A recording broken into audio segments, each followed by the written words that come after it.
Passepartout voru nú á leið yfir Atlantshafið á leið sinni umhverfis jörðina á 80 dögum. Enn áttu þeir rúma 3000 kilometra leið ófarna til að ná áfangastaði sínum, Liverpool. Phileas Fogg stóð í brúnni og fól stýrimanni að taka við stjórnveli. Svo gekk hann til klefa síns og vakti Passepartout. Á fætur með þig, Passepartout, þú átt að fara á vakt. Já, allt í lagi, sagði Passepartout syfjulega. Fogg var svo viss að Passepartout hlýddi að hann skreið sjálfur í koju sína og var blátt steinsofnaður.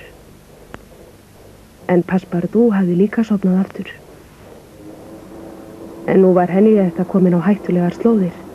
Allt í kringum hana fluttu stórir ísjakar. Enginn stóð á verði til að vara stýrimannin við þeim. Passepartout hrökk upp af svefninum og leit á úrið sitt og honum brá heldur betur í brún. Skyndilega fór titringur skipið og Passepartout misti fótana og Fogg datt niður úr kojunni líka. Þeir höfðu náð sér, þutu þeir upp á þilfar. Þar beið þeirra hræðileg sjón. Henrietta stóð föst á milli tveggja ísjaka sem héldu henni eins og í skrúfstykki. Hvernig í óskupunum áttu þeir að losa hana? En sem betur fer hafði ekki komið leki að henni. Jæja, Passepartout, sagði Fogg. Þú komst okkur í þessa klípu og nú best að þú losir okkur úr henni og reyndu nú að finna eitthvað ráð. Passepartout braut heilan ákaft hvað til bragð skyldi taka. Hann vildi svo gjarnan bæta brot sitt. Hann fór niður í vélarúmi. Kindarinn var hættur að kynda. Passepartout leit af katlinum á kolin. Og allt í einu datt honum snilda ráð í hug. Nú veit ég hvað við gerum, hrópaði hann. Áota var nú líka komin upp á þilfar. Hún hafði aldrei áður séð ísjaka. Fogg sagði henni að meiri hluti jakans væri neðansjávar. Aðeins toppurinn á honum stæði upp úr. Passepartout gekk til þeirra íbygginn á svip. Skyndilega heyrðist ógulegt kviss og heitt vatn sprautaðist úr öllum hugsanlegum rörum, pípum og leiðslum á skipinu. Hvað á þetta þýða? Spurði Fogg. Ég sagði vélstjóranum að kynda vel undir öllum köllum til að framleiða öfluga gufu. Það kostar okkur heilmikið af kolum, en eins og þú sérð berðað árangur, sagði Passepartout upp með sér. Það var snjallræði, sagði Fogg með aðdáun. Og svo horfðu þeir á ísjakana bráðna í kringum sig. Brátt var Henrietta laus úr prísundinu og gat haldið ferð sinni áfram. Fogg gekk léttur í skapi til klefa síns og fór að sofa. Hann var alveg viss að Passepartout myndi aldrei aftur svíkjast að standa vörð.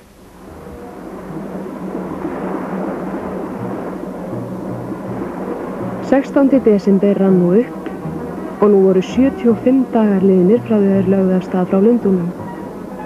Þótt Henrietta væri nú ekki lengur á neinum hættuslóðum og voru samt ekki öll vandamál úr sögunni.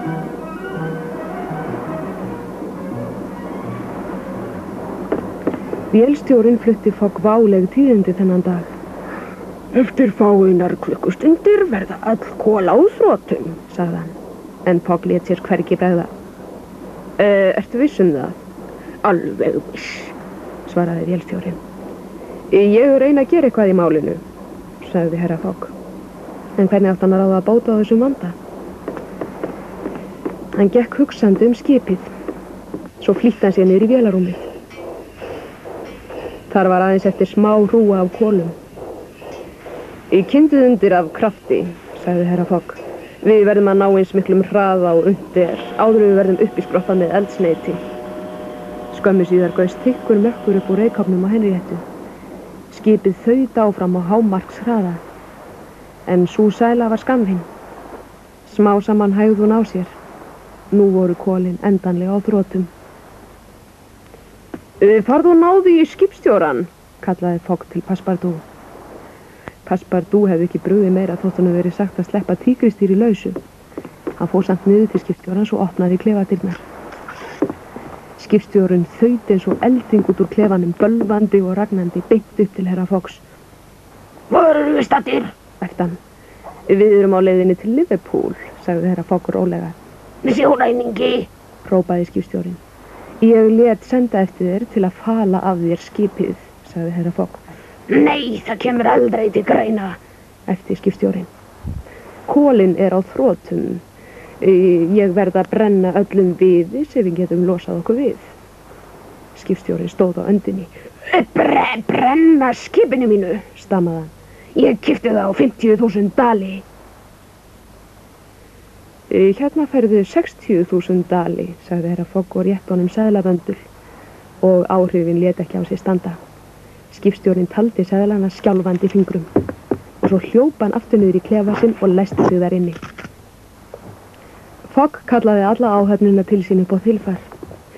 Brjótið niður alltaf tréverk sem við getum losað okkur við og notið það sem eldsneyti, sagði hann. Og það var ekki lítið sem þurfti að viðu til að knýja skipið áfram. Kojum, klefaðinniðtingum og öllu öðru sem höggva mátti niður var fórnað á eldin. Og brátt hélt Henrietta áfram á fullri ferð til Englands.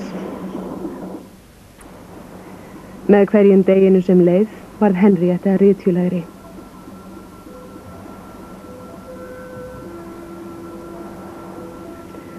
Loks líktist hún meira flaki en skipi. Undir stjórn Passepartouts gekk áhöfnin vasklega fram við að taka allan þann við úr skipinu sem hugsanlega mátti missa sín og höggva hann í eldin. Fogg skipaði meiri sig að saga niður borðstokkinn. Léttadrengur var á verði í siglutoppnum og beindi sjónauka sínum út yfir hafið. Land framundan, kallaði hann æstur í bragði og brátt komu allir auga á strendur Írlands og báru kennsl á fastnettvitan. Fogg fór niður í vélarúm og virti fyrir sér síðustu leifarnar af eldiviðnum áhyggjufullur á svip. Hann yrði ekki lengi að hverfa og þá var ekkert eftir til að brenna. Fogg fór aftur upp á þilfar. Hann athugaði sjókortið og gerði staðarákvörðun og honum var ljóst að þeir næðu ekki landi. Fulla ferð áfram, skipaði hann síðan. Aftur þaut Henrietta áfram á fullri ferð, en það dugði skammt. Eldsneitið þraut áður en þeir náðu írsku hafnaborginni Queenstone. Nú var ekkert eftir nema siglutréð. Brennur því líka, sagði Passepartout. Það dugir ekki, svaraði Fogg. Honum hafði dottið annar möguleiki í hug. Hvað tökum við nú til bræs?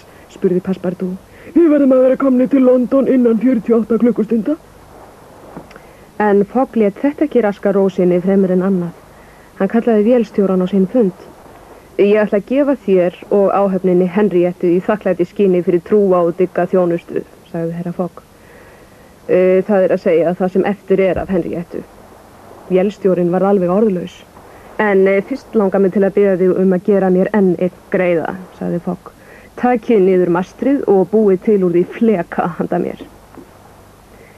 Vélstjórin lét ekki segja sér það tvisvar. Það leið ekki á löngu þar til Fogg, Passepartout og Aota gátu lagt af stað á flekanum.